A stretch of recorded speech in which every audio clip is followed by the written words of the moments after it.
c'est des très bons témoignages. Alors, merci. Ça encourage.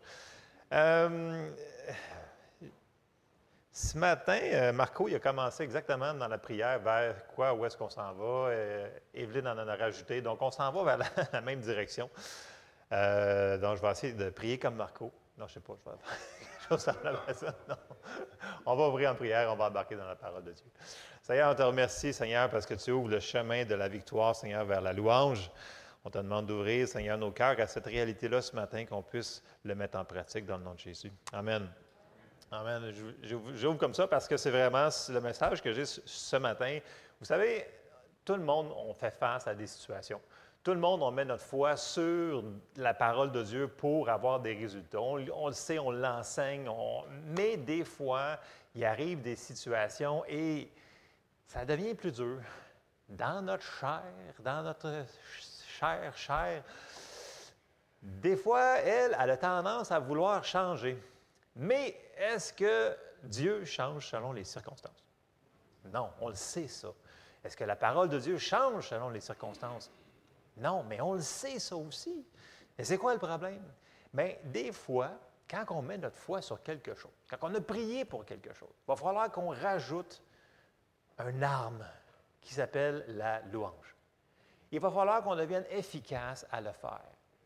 Vraiment très efficace à le faire. Parce que des situations où est-ce que ça va prendre une extra puissance de Dieu, rapidement, c'est la louange qui va l'apporter. Et on va aller voir quelques versets ce matin. Et j'écoutais dernièrement un enseignant de la parole de Dieu qui parlait justement sur ça, combien que des fois, Dieu, il l'a repris. Je dirais la personne, la plupart des gens la connaisseraient, il dirait, Dieu, dans un temps de, je vous dirais, grande épreuve, il a dit, tu n'es pas en retard dans ta prière, dans le sens qu'elle priait. Tu n'es pas en retard dans ta parole, mais tu es en retard dans ta louange. Elle a fait comme, je suis en retard dans ma louange. Oui, elle est en retard dans sa louange. Et elle a tout de suite rajouté la louange et la situation qui perdurait depuis des années, comme en quelques journées, c'est réglé. La puissance de la louange, c'est quand même... Puis, le pire, c'est qu'on le sait. Mais, dans une situation qui est plus difficile, notre chair a comme à dire... la dernière chose qu'elle veut faire, c'est remercier Dieu. Avez-vous remarqué ça? Vous arrivez un dimanche matin, puis c'est plus rough, vous êtes à moitié rangé, il y en a qui sont... Tu sais, de dire, écoute, je vais louer Dieu. Et si on le fait, on va avoir des grands bénéfices. J'embarque dans mes notes, sinon ça va être trop long. Donc, ce matin, c'est vraiment... Je veux qu'on comprenne, qu'on réalise, on le sait, mais je veux qu'on devienne efficace à mettre la parole en pratique, de rajouter la louange. Et ça n'a pas besoin d'être à l'Église, puis d'être... il faut apprendre à le faire à la maison, toute seule, et être efficace à le faire. Et quand on le fait, ça l'enlève nos yeux et notre corps de la situation, et on met nos yeux sur lui, et ça l'amène sa puissance. Et c'est merveilleux ce que ça fait. Amen. Amen. Donc, on sait que Dieu ne change pas, la parole ne change pas, même si les situations sont bonnes ou moins bonnes, mais il faut qu'on rajoute la louange dans nos vies. Il faut que ce soit une habitude, qu'on devienne efficace à le faire. Pas que ça prenne genre 5 chansons, puis c'est correct de mettre de la musique à la maison. En passant, moi, dans l'auto, je mets certaines chansons spécifiques et j'embarque ça et je chante je fais une déclaration de ce que Dieu est, de ce qu'il est. Parce que moi aussi, je vis des situations, vous savez. Ça arrive à tout le monde. Et là, il faut que j'embarque dans la louange. Parce qu'il y a un temps pour prier en langue, il y a un temps pour lire sa parole, mais il y a un temps pour remercier Dieu. Et là, tout d'un coup, pouf, la situation, tu ne la vois plus, tu vois juste Dieu. Et là, tu te dis, je vais y arriver. Je vais y arriver. Puis là, tu arrives à destination. Puis tu dis, ah, merci Seigneur, parce que là, tu m'as sorti de cette oppression-là, cette chose-là, cette situation-là qui essaye de nous dire que non, ça n'arrivera pas pour toi. Mais ça va arriver. Il faut juste remettre ce qu'on sait qu'il faut qu'on fasse. On le sait déjà quoi faire. Il faut persévérer, comme on avait dit la semaine passée, jusqu'à la fin. Bon, la puissance de louange, embarquons dans les versets. Psaume 22. Bon, dans la Bible normale, en papier, c'est versets 4 et 5. Je pense dans l'ordinateur, c'est 3 et 5. Mais dans ma Bible, moi, c'est 4 et 6. Ça commence par « Pourtant, tu es le Saint ». C'est ça que ça dit, Mélodie? OK. C'est quel verset pour vous autres? 4? OK, c'est bon. Les psaumes se décalent souvent d'un verset. Donc, psaume 22, verset, je vais dire 4. « Pourtant, tu es le Saint, tu sièges au milieu des louanges d'Israël. » C'est bon pour nous autres aujourd'hui, là. « En toi se confiaient nos pères. Ils se confiaient et tu les délivrais. Ils criaient à toi et ils étaient sauvés. Ils se confiaient en toi et ils n'étaient point confus.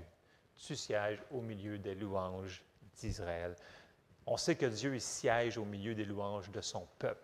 Sa présence vient. Les gens disent « Ah, mais dans la louange, j'ai ressenti exactement. » On veut sa présence. Et quand sa présence est là, ça change tout. Il faut mettre nos yeux sur ça. Donc, il faut apprendre à devenir, à tout de suite rentrer dans une attitude de louange efficacement. Il faut que ça devienne une deuxième nature. Et non tomber dans la situation et tomber dans le « je vais commencer à chialer à la place ».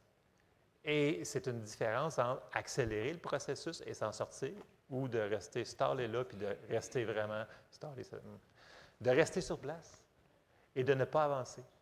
Et c'est vraiment plate de rester sur place quand on est dans un endroit qui n'est pas confortable puis qui fait mal.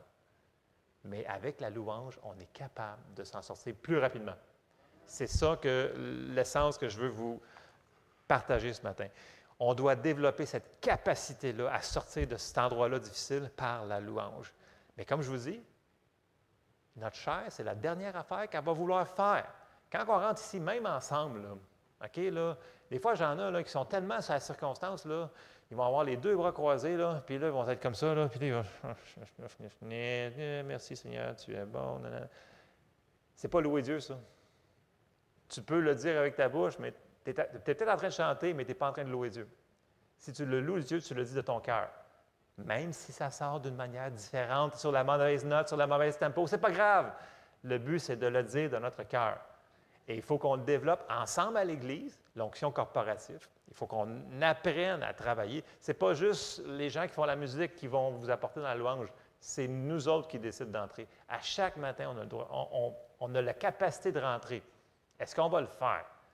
Je sais qu'il y en a qui disent « Ah, mais je suis gêné. » Tu sais, moi, je ne suis pas très extraverti dans le naturel, pour de vrai.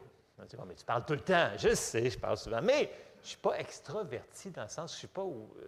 mais quand il arrive pour la louange, je me fous qui c'est qui est à côté de moi ou qui n'est pas à côté de moi ou en avant de moi. Je me concentre sur Dieu. Et si on se concentre sur lui, on rentre dans sa présence.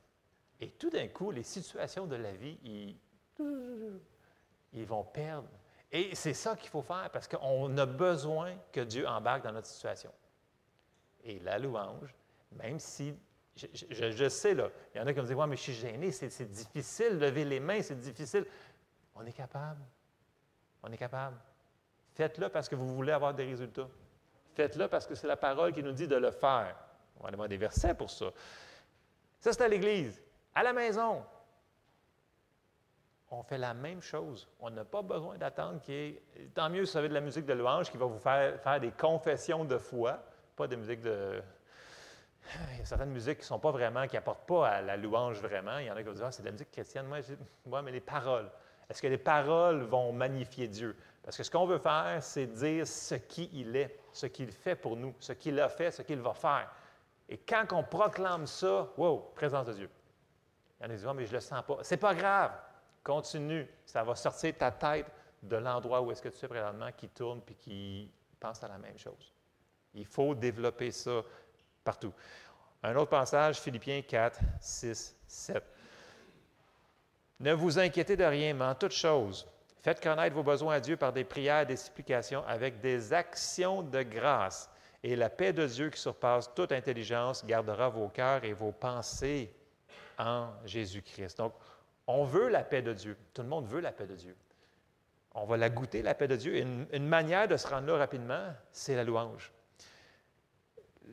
L'endroit où on va dire à Dieu qui il est. Donc, on arrête de penser à moi, puis à moi. Tu sais, souvent, là, Si on pourrait voir une petite TV à côté de votre tête, là, on verrait des commerciales sur vous autres, moi, des émissions sur moi, de la rénovation sur moi, tout sur moi. Et quand tu es trop sur moi, donc nous, c'est pas bon. Parce qu'il faut mettre nos yeux ailleurs. Il faut mettre nos yeux sur Dieu. C'est ça qu'il faut qu'on fasse. Et on va aller voir un exemple. J'ai deux passages majeurs qu'on va aller voir ce matin, mais le premier passage majeur, c'est dans les Actes des Apôtres. Bon, le Saint-Esprit est répandu. Pierre et Jean s'en vont au temple, c'est dans Acte 4. Puis là, ils arrivent, puis là, il y a un boiteux de naissance, puis là, ben, il le lève par la main et Dieu le guérit. Et là, il y a une grande foule qui vient s'attrouper. Puis là, il commence à enseigner le peuple. Et on arrive dans Acte 4 et verset 21. Et là, bien entendu, les pharisiens, les sadducéens, tous les riens ne sont pas contents parce qu'ils enseignent le peuple. Ils n'ont pas le droit de faire ça. Mais ils voient que l'homme a été guéri, donc ils ne peuvent pas faire grand-chose. Donc, on arrive dans Acte 4 au verset 21. Et là, souvenez-vous, les gens ont dit, ouais, mais c'était des apôtres, c'était différent. Eux autres, c'était pas grave, il n'y avait rien, c'était des super-humains. Non, ils étaient pareils comme nous autres. C'était des hommes qui avaient un ministère ou un du Saint-Esprit, c'est tout. Ils avaient la même chair à dealer avec nous autres. On embarque dans le passage, on va voir. Verset 21 dans Acte 4, il nous dit, « Ils leur firent de nouvelles menaces. » Donc là, les chefs, ils leur font des menaces. « Et les relâchèrent, ne sachant comment les punir à cause du peuple, parce que tous glorifiaient Dieu de ce qui était arrivé. Car l'homme qui avait été l'objet de cette guérison miraculeuse était âgé de plus de 40 ans. Après avoir été relâchés, ils allèrent vers les leurs et racontèrent tout ce que les principaux sacrificateurs et les anciens leur avaient dit. » Je pause, verset 23. Première chose, ils sont allés vers les leurs. Donc, c'est bon d'avoir des frères et des sœurs dans la foi pour aller s'unir. Je pense à Lanis qui pensait à Hélène. Avoir une église locale, c'est primordial. Sinon, on se prive de ce que Dieu veut donner à... Ça prend un corps. Okay? Il y a différentes églises locales, mais ça prend un corps. Ça prend des gens qu'on peut s'unir ensemble. Donc, première fois qu'ils ont fait, ils ont été vers les leurs. Première chose. Après ça, ils vont commencer à prier. Mais avant de commencer à faire leur requête, ils vont enlever les yeux de la situation. Là, ça ne leur tente pas. Là. Ils ont une mauvaise nuit, ils se sont fait menacer, ils ont été en prison, puis là, ils se font relâcher. Fait que dans la chair naturelle, ouais, Dieu est bon, amen. Ce n'est pas la première chose qui a tendance à sortir. Mais regardez ce qu'ils font. Ils vont tout de suite commencer à dire qui Dieu est. Ils vont commencer à mettre leurs yeux sur Dieu avant de faire leur requête. C'est ça qu'on doit faire. On doit faire pareil comme eux autres. Il n'y a pas de différence. Verset 24. Lorsqu'ils l'eurent entendu, ils élevèrent à Dieu la voix tous ensemble et dirent, « Seigneur, toi qui as fait le ciel, la terre, la mer et tout ce qui s'y trouve. » Donc, ils commencent par magnifier Dieu. Et quand tu fais ça, tes yeux, ils sortent de la situation puis ils s'en vont sur Dieu. Et là, on rentre dans un autre niveau, le niveau supérieur, 3.0. On rentre là-dedans. C'est toi qui as dit par le Saint-Esprit, par la bouche de notre Père, ton serviteur David, pourquoi ce tumulte parmi les nations et ces vaines pensées parmi les peuples? Les rois de la terre se sont soulevés et les princes se sont ligués contre le Seigneur et contre son oint. En effet, contre ton saint serviteur Jésus que tu as oint, Hérode et Ponce Pilate se sont ligués dans cette ville avec les nations et avec les peuples d'Israël pour faire tout ce que ta main et ton conseil avaient arrêté d'avance. Et maintenant, Seigneur, vois leurs menaces et donne à tes serviteurs d'aller se cacher dans une caverne parce qu'on est... Non! Il avait commencé par le louer. Il reste dans cette mentalité-là. Il dit, donne à tes serviteurs d'annoncer ta parole avec une pleine assurance en étendant ta main pour qu'il se fasse des guérisons, des miracles et des prodiges par le nom de ton saint serviteur Jésus. On voit le résultat de la prière. Il semblerait que commencer comme ça, le faire comme ça, Dieu aime ça. Regardez bien, 31. Quand ils eurent prié, le lieu où ils étaient assemblés trembla. Ils furent tous remplis du Saint-Esprit et ils annonçaient la parole de Dieu avec assurance. Ils ont tout de suite reçu ce qu'ils avaient. Tout de suite. La puissance de commencer dans la louange avant d'embarquer dans les pétitions. Seigneur, j'ai besoin de ci, ça. Prends une pause. Embarquons dans la louange avant. C'est spécial parce que Jessie a enseigné sur la louange vendredi. Là, quand j'ai dit, moi j'enseigne sur la louange, on fait comme, OK, ça a l'air qu'il faut qu'on fasse l'emphase sur la louange en fin de semaine. Mais bref, c'est quelque chose qu'on sait. C'est pas qu'on ne sait pas. C'est est-ce que dans la situation qu'on vit qui est inconfortable, on va le faire. C'est ça que je vous challenge ce matin, c'est il faut devenir rapide à le faire. C'est silencieux. OK. On s'en va dans 1 Thessaloniciens 5,16. Et là, ça va nous dire, ce n'est pas une suggestion. 1 Thessaloniciens 5 nous dit, verset 16, « Soyez toujours joyeux, priez sans cesse, rendez grâce en toutes choses, car c'est à votre égard la volonté de Dieu en Jésus-Christ. » Dans la Bible du Sommeur, ça nous dit, « Soyez toujours dans la joie, priez sans cesse, remerciez Dieu en toutes circonstances. Telle est pour vous la volonté de Dieu que Dieu a exprimée en Jésus-Christ. » Donc, on devrait, si on veut faire la parole vraiment, la mettre en pratique, remercier Dieu en toutes circonstances. Pas, là je vais faire une parenthèse, là, parce qu'il faut quand même, pas pour toutes les circonstances, dans toutes les circonstances. Parce que ce n'est pas Dieu qui cause les mauvais, c'est pas Dieu qui cause les accidents. Okay? Tu ne dis pas merci Dieu d'avoir envoyé un accident. Tu ne remercies pas Dieu pour la maladie. Tu remercies Dieu parce qu'il est dedans pour t'en sortir. Il est complètement différent. OK? Donc, il faut qu'on se serve de notre bouche pour faire ça en passant. Il faut qu'on le pratique. Il faut qu'on devienne rapide à le faire. Merci Seigneur parce que tu as fait ça. Merci Seigneur parce que tu vas faire ça. Merci Seigneur parce que ta parole me dit que tu prends soin de moi, que tu es mon berger. Puis là, vous sortez les versets on en connaît. Les gens, ils citent des chapitres complets des fois. Je suis comme, mais pourquoi tu ne le dis pas de ta bouche plus régulièrement quand ça va mal? Et tu vas voir que la présence de Dieu va vraiment venir agir dans ta situation rapidement. Il faut se sortir de notre... Des fois, il y a un genre de pression sur nous quand il y a une situation pour nous dire non, la parole ne fonctionnera pas.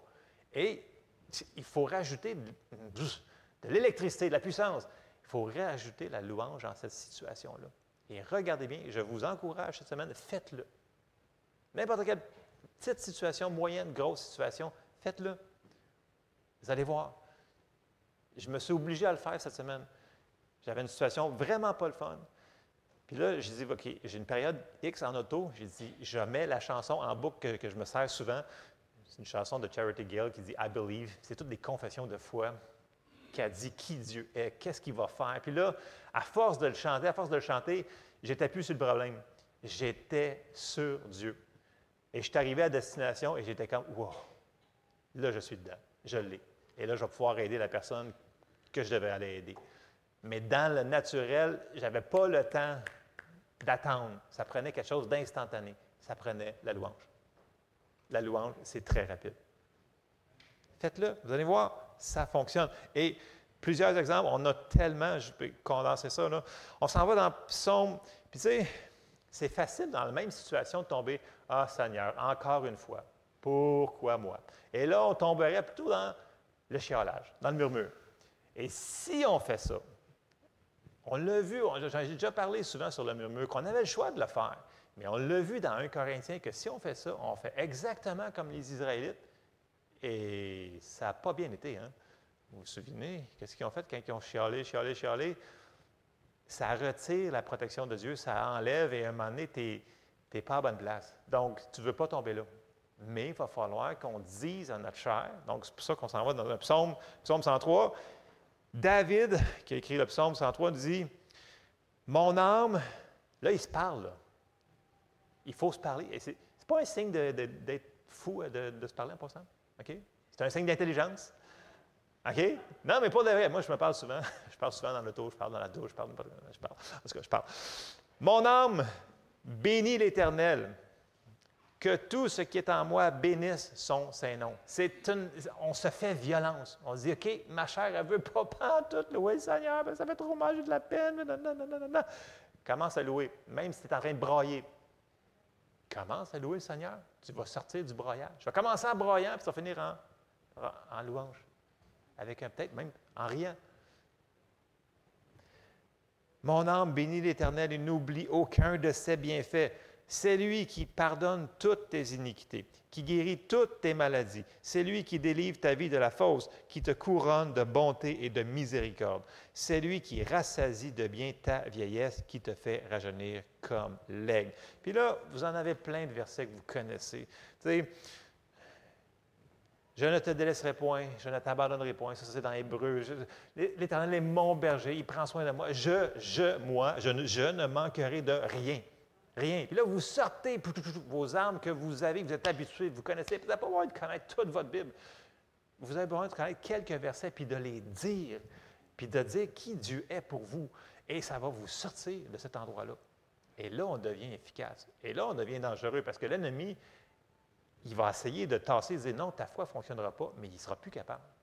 Parce que là, on est ancré, enraciné. Et la puissance de la louange va nous garder, va soutenir notre foi et notre persévérance. On s'en va dans Colossiens 3, verset 15, qui nous dit « Et que la paix de Christ, à laquelle vous avez été appelés pour former un seul corps, règne dans vos cœurs. » Une histoire de cœur. Soyez reconnaissants. Apprenons à avoir une attitude différente de ce qui nous entoure dans le monde, dans nos travails, dans les choses, que les gens, ils chialent. Fermez vos bouches si vous n'avez rien à dire. Si vous l'ouvrez, reconnaissance, action de grâce. C'est ce que l'on doit faire. C'est à l'impératif, c'est des aides.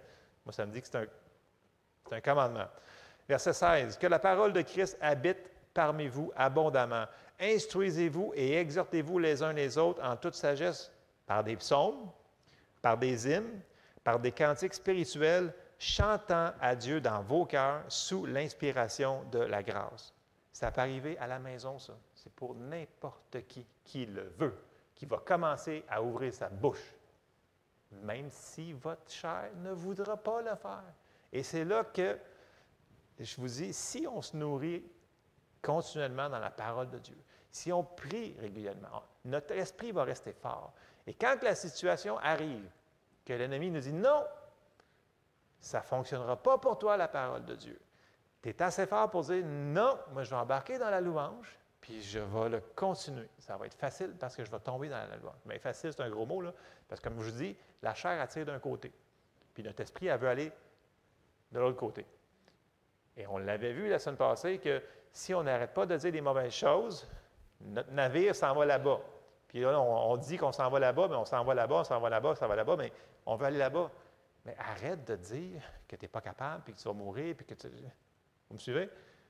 C'est des choses qu'on sait, mais dans la situation qui arrive, quand on rajoute la louange, ça va nous aider à recentrer nos pensées, à recentrer nos paroles, et on va se rendre dans la bonne direction beaucoup, beaucoup plus rapidement. On en a besoin. On en a vraiment besoin. Donc, merci Seigneur parce que je suis sauvé. Merci Seigneur parce que tu as fait ça pour moi. Merci parce que tu as pourvu à ça. Puis là, il faut se souvenir, il faut voir les choses d'une autre manière. Il y en a qui voient, tu sais, comme le verre à moitié rempli, là. Il y a une manière de voir les choses. Puis là, il faut, merci Seigneur. Puis ça peut être des petites choses, mais il faut embarquer dans les actions de grâce. Pas parce que qu'on le sent puis qu'on le voit, parce que c'est qui Dieu est. C'est ce qu'il nous demande de faire. On s'en va dans Psaume 100, verset 1.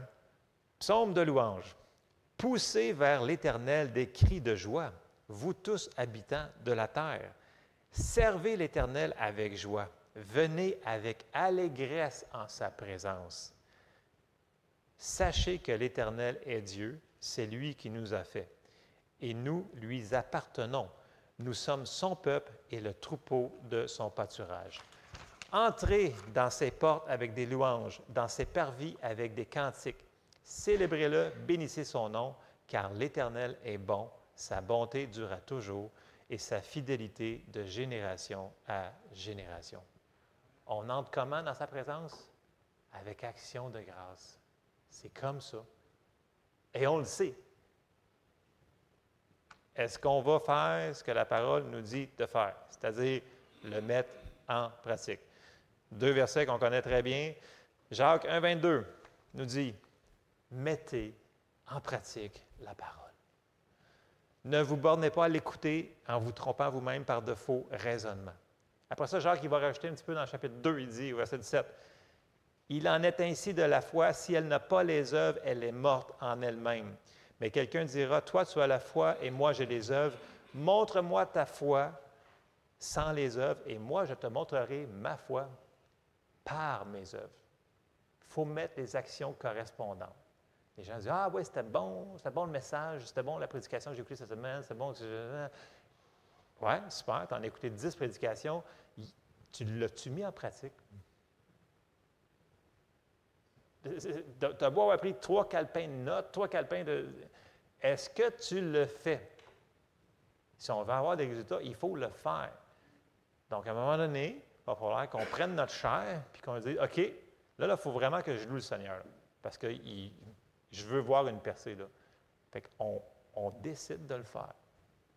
Même si on dit, ouais, mais je suis gêné, puis c'est... Non, on décide de le faire. Et c'est ça, mettre la parole en pratique. C'est ce que Dieu nous demande de faire.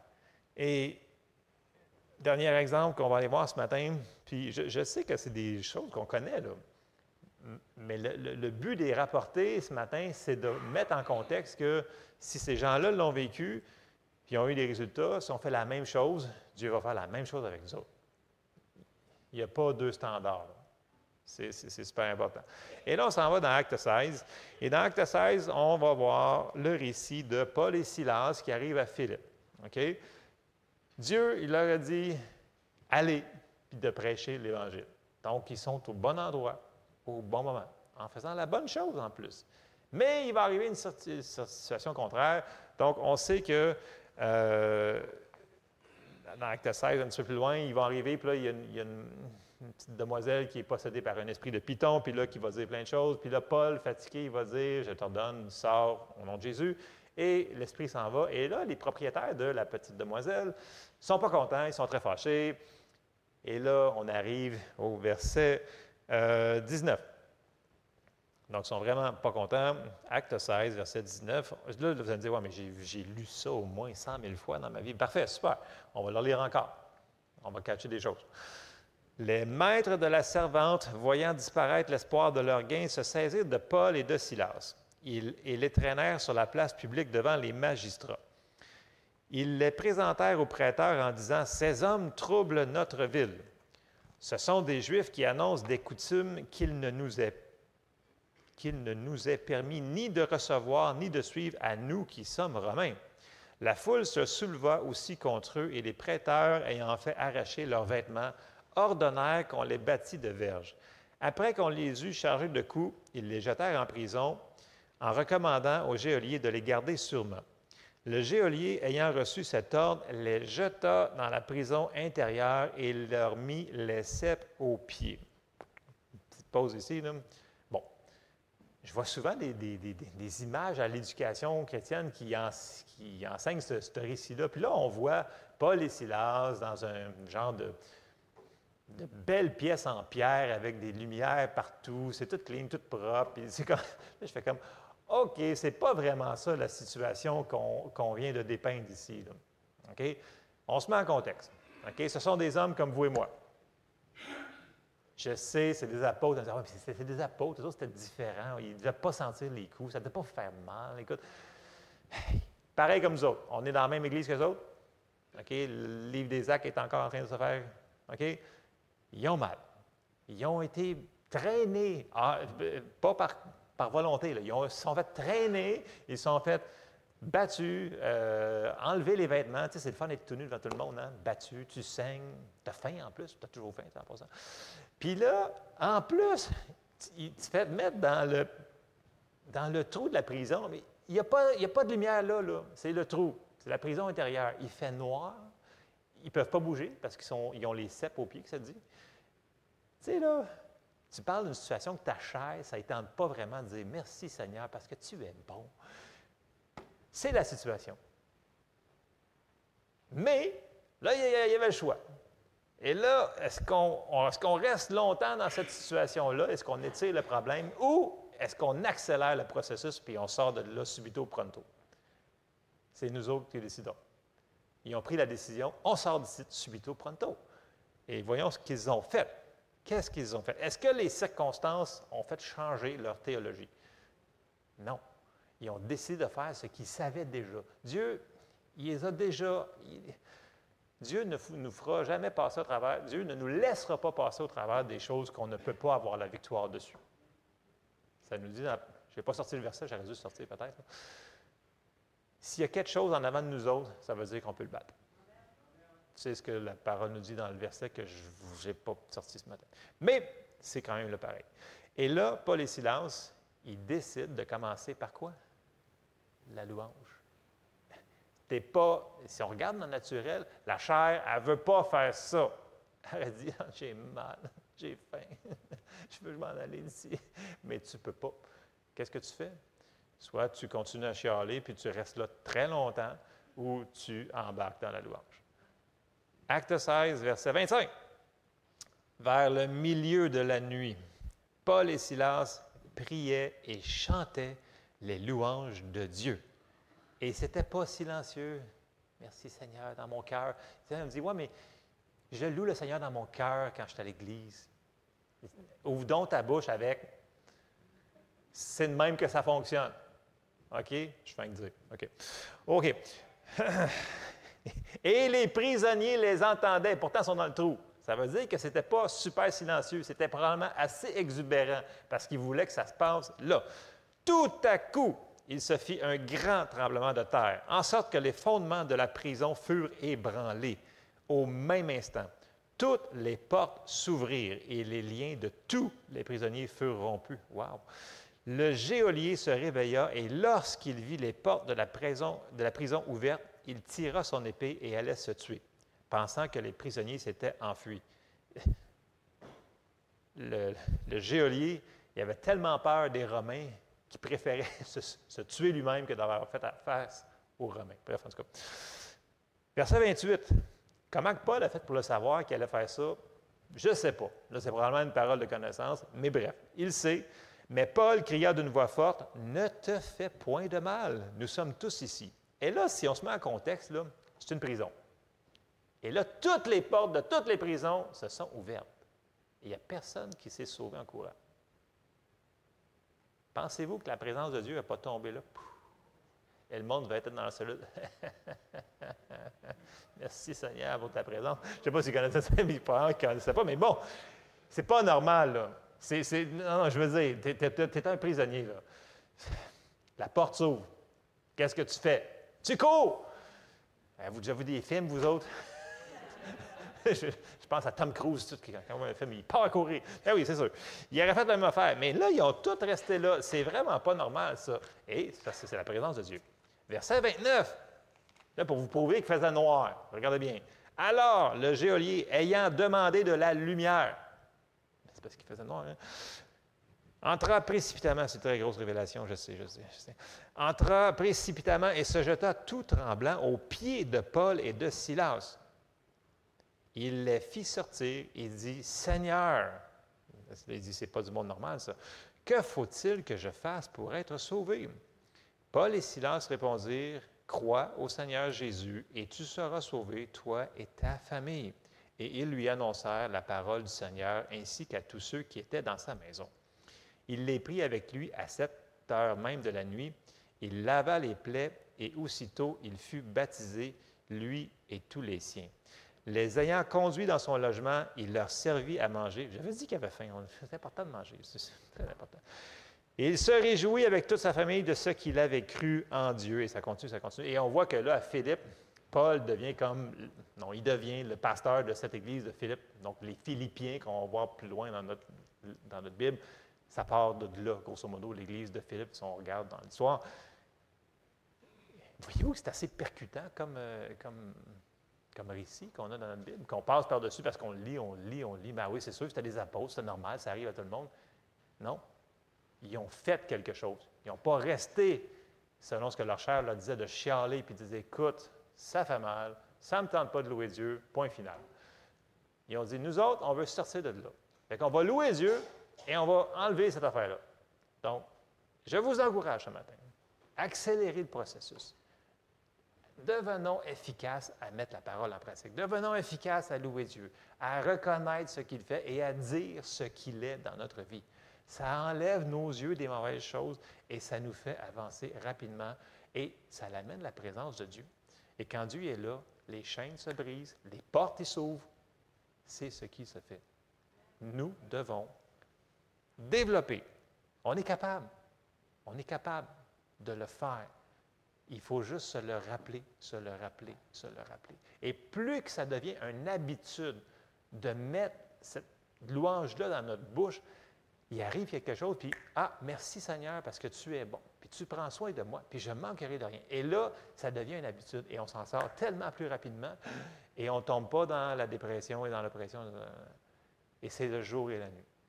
Donc, apprenons à louer Dieu, même si dans toute notre chair naturelle, elle ne veut pas, on est capable de le faire parce que notre esprit doit dominer notre chair. Amen? Amen. C'est ce que j'avais pour vous ce matin. On se lève ensemble. Puis vous savez, c'est bon d'avoir de la musique de louange à la maison qui joue dans votre auto, sur votre téléphone, peu importe sur quoi, qui disent des choses de qui Dieu est. C'est très important. Ça l'amène la présence de Dieu. Puis c'est un peu comme, ça crée une atmosphère c'est plus facile. Puis là, vous commencez à le dire. Ah, mais je ne suis pas un super chanteur ou chanteuse. Peu importe. Quand on chante les louanges, quand on déclare, ça l'apporte la présence de Dieu. Nos yeux s'en vont en bonne place sur lui et regardez bien ce que ça va faire dans nos vies. Amen? On est capable de faire ça. Seigneur, on te remercie, Seigneur, parce que tu nous as donné des armes, Seigneur. Tu nous as donné ta parole, Seigneur, pour des choses qu'on doit faire, Seigneur. Aide-nous à mettre ça en pratique pour que tu puisses agir dans nos vies, Seigneur, qu'on puisse aider les gens autour de nous, Seigneur, à devenir libres, Seigneur, des chaînes qui les attachent, Seigneur. Que l'on puisse être des gens qui vivent avec toi dans la victoire, dans toutes les situations, Seigneur. Aide-nous à le mettre en pratique. Dans le nom de Jésus, Amen. Amen. Soyez bénis.